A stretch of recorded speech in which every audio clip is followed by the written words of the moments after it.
Hello again.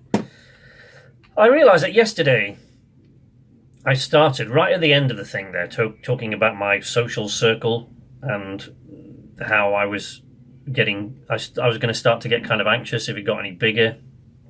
I realised that must be quite confusing for people. You see, now this is the house that I live. I talked about moving. We're now looking for a new place to live. Now, when we find a new place to live, that will be the 31st address that I have had in 44 years.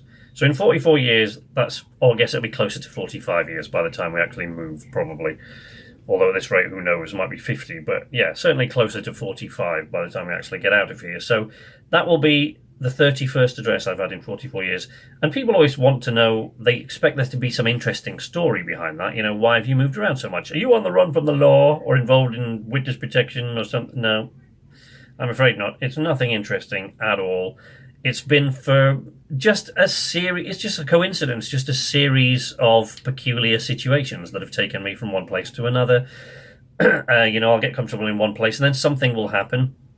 Mostly is because of my personal life. I've been willing to sort of move as a result. And, then backwards and forwards from my parents' house after they separated. I go from one house that they had to another house that they had. And anyway, sometimes it's been for personal reasons. Sometimes it's been the job that I was in at the time. Sometimes it's been because the house that I was renting was then sold and I had to move somewhere else. And because of what I was doing at the time, like what I'm doing now, I work from home. So I'm not tied to one spot. I'm not tied to one town or one city or the area around. I can go within reason wherever I want to.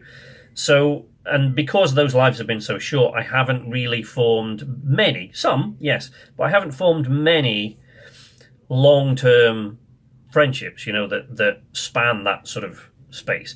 I don't know if anybody remembers Friends Reunited, but when that came along, I got in touch with someone from the village that I grew up in, what I consider to be the largest part of my childhood, because I lived there on this tiny village right on the edge of Sheffield until I was 10 years old, something like that.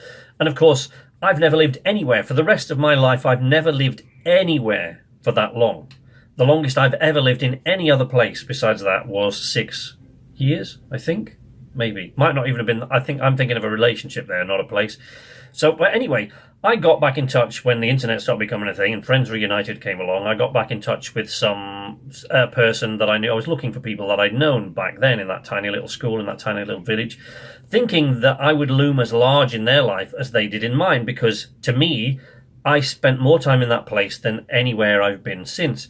So I contacted that person expecting that, of course, they'll remember me. But, of course, to them, from the point of view of someone who lives in the same little area their entire life, all I was a kid they knew when they were really, really small, when they were really small children that moved away when they were like 8, 9, 10 years old. So, they can barely remember me, whereas they loom large in my life. And that's kind of depressing. But, it's not been an intentional thing, really. It's not been because I'm bored in one place. It's just one of those series of things that's happened, and it's just the route my life's taken. But the result is that you don't form, with very few exceptions, there have been one or two, but I haven't formed many sort of long-lasting, close, tight friendships that last for years and years and years. So my social circle has always remained very small. And until recently has been almost non-existent, actually. I still talk with some of the guys from the old Sleepless Night channel, from this old channel. I still talk to Kitty and Merlin. They help me out with the channel and we're in touch. But now I'm starting to talk to them more and more and more. And since starting this YouTube channel and it took off, I discovered my little Twitter family. And a lot of those are other YouTubers who, I'm either collaborating with or just hanging out and playing with, as I was last night, and just hoping to have collaborations with.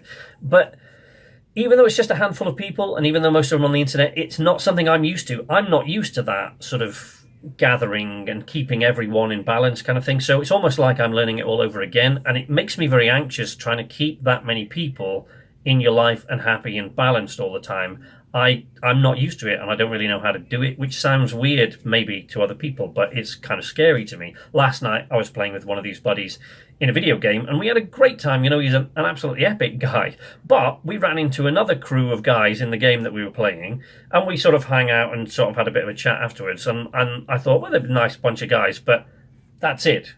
that you stay over there now. My social circle is big enough.